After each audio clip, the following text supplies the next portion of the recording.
God, I haven't done this in a while. Actually, it's kind of like a WWE writer. I don't get it. I really don't. Now, for those that know me, I believe in the payoff. And the payoff has been a parody concept for 3 years that people think I'm being serious, but I'm really not. The payoff is simply, no matter what you believe, if WWE books long-term, short-term, it doesn't matter. WWE can cobble together a story, pretend it happened, and then fans will pop. The hardcore fans will complain and go, well, you just cobbled that together, while the casual fans go, who gives a shit, it just happened. That's what the payoff is. It doesn't matter if it's real, fake, it doesn't matter if I scripted it together, it doesn't matter if you picked plot point A, B, F, T, and L and made it a constellation of points that actually mattered or were planned from the very beginning. The payoff is simply whether they drop a storyline, they find a way to come back to it, whether something is followed through from the very beginning so you have a start, middle, and an ending.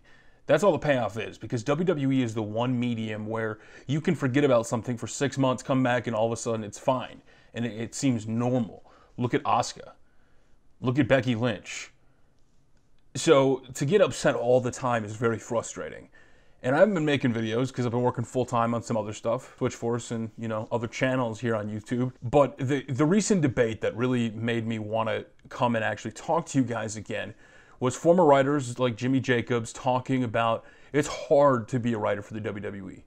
And I'm not going to deny that. Now, I don't know what WWE writers go through. I really don't. Because writing 5 hours of TV isn't easy 52 weeks out of the year.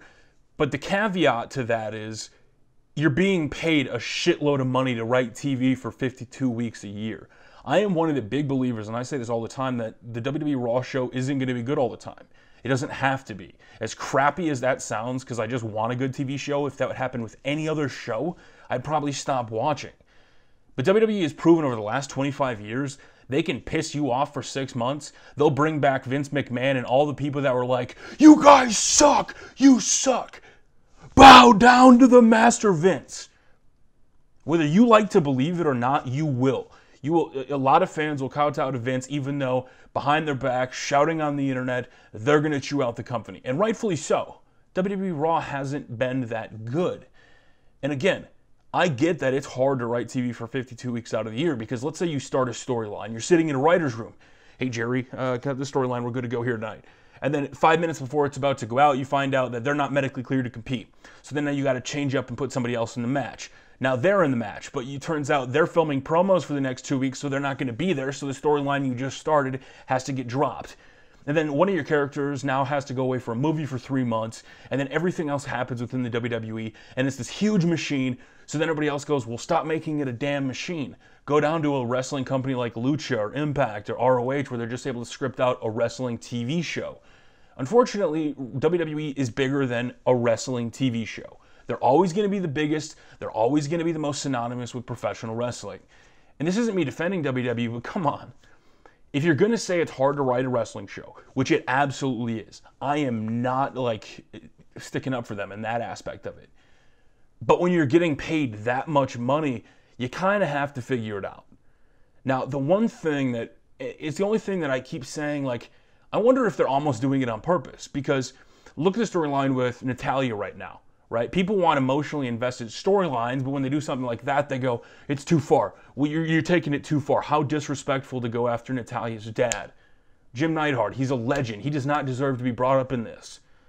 But isn't the best wrestling stuff emotionally charged?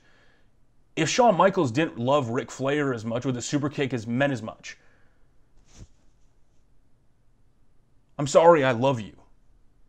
So when they bring up a storyline with Natalya and her father, and it has me a little intrigued, I'll be honest with you. It's one of these things that feels real, but then you have other fans complaining about it and saying, how could they go there? Roman Reigns' cancer, how can you go there? WWE wants us emotionally invested, and even Natalya in that interview talking about her feud says it's therapeutic for her. Because if she goes out there and she really has feelings where she's like, this is hard for me, she can cry and let it out, and then WWE fans can latch on to that. So my overall big point here was, is WWE kind of burning us into the barrel right now, knowing that they're at their end of their TV deal, that they're about to make 3 times as much, right? And this isn't me sticking up for WWE as an excuse for crappy television, but is this why they're just phoning it in? Because right now, are they trying to save some of their best storylines for when they're getting paid the big bucks?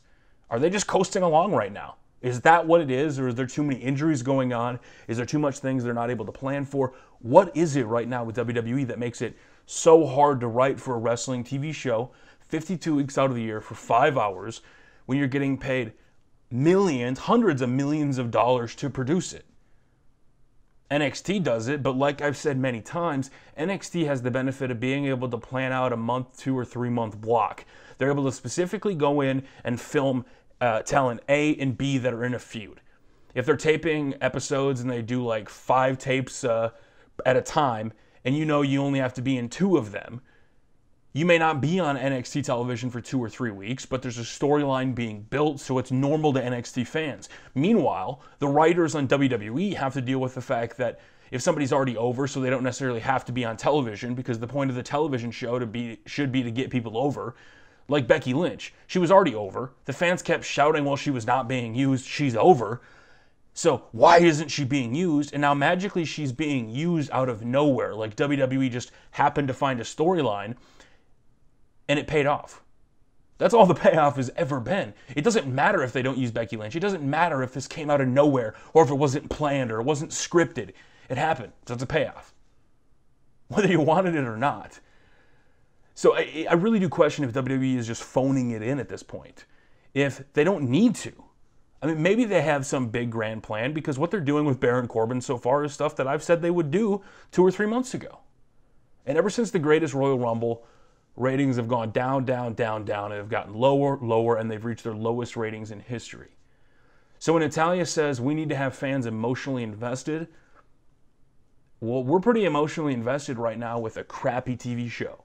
Something that's not going the way we want it to go.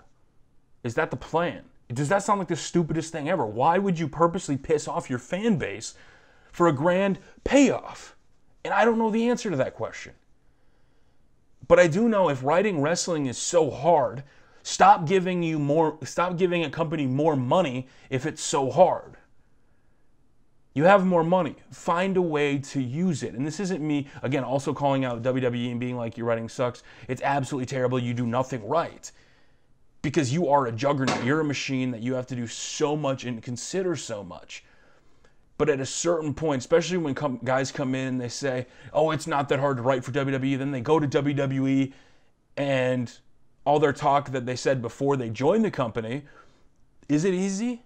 Turns out when they eventually re-leave, they go, oh God, that's not as easy as it looked. No shit. Wrestling fans should give you the first clue with how picky we are that writing a television show isn't easy.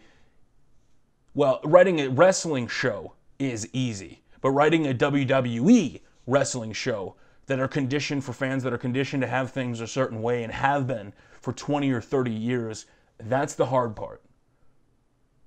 Triple H is afforded in NXT that if you're not on television, you're still having a great storyline. You don't have to be there every single week. But WWE TV writers have to deal with the fact that, oh God, he wasn't on TV for a week or 2. They must be burying him. So they get shit that entire time when they're not being used. But when they do get used, they go, why the fuck didn't you use him sooner? But if they would have used him sooner, see, it's a never-ending cycle. So I don't know what the answer is. I don't know how you write a better television show. I'm not a television writer. I don't know how you stop getting WWE fans to get pissed at you, because even when you get it right, they're still mad about something. So I understand both sides of the fence here. I understand WWE talents and producers and agents sticking up for the writing team and sticking up for the show and saying writing 3 hours of television on Monday, 52 weeks out of the year isn't easy, because it's not, especially knowing the kind of fans we are. I am. I've come to expect a certain quality of a show, and when we don't get it, we're very vocal about it. And a lot of other shows aren't like that. I just want a good wrestling television show. That's all I want. I don't know what it's going to take to produce it. I don't know what WWE has to do. I don't know what's the magic formula here to make it happen. But the one thing I do know is when you are about to get paid 3 times as much for what you are doing, if what you are doing now is what you put out when you're getting paid 3 times as much, I call that the American hustle and the best move you can make. I actually would applaud WWE for that. If you keep writing me television shows like you do during the NFL season, because truthfully, again, this is really crappy to say. You really don't have to have the greatest show because just announcing somebody like Vince McMahon will possibly pop ratings. Having a superstar magically come back out of nowhere can magically pop ratings. So when ratings are going down, yes, you can attribute it to, oh, this show sucked. I'm not going to watch the next one. Yeah, all right, this show sucked.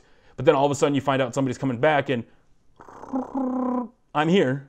You see what I'm saying? That's always going to be the payoff. WWE knows we are hooked, line, and sinker. We're crack addicts. We're fighting this addiction, and we're going to come back just to check it out, whether we like it or not. Personally, I'd like to stop getting taken advantage of like that and just have a good TV show that I can just watch and be like, okay. Or, yeah, not what I wanted. Eh. Oh my God, yes. No. Oh my God, no. I don't know what it's going to take. But here's what I do know. WWE, take that boatload of money you're about to get, my dudes, and invest it in something. Better writers. I don't know what you do. None of us do. Anybody on the outside that say it's really easy to write a wrestling television show, what the fuck do we know? Seriously. I don't know. But it's not my job to know. I'm not getting paid hundreds of millions of dollars. You got to figure it out.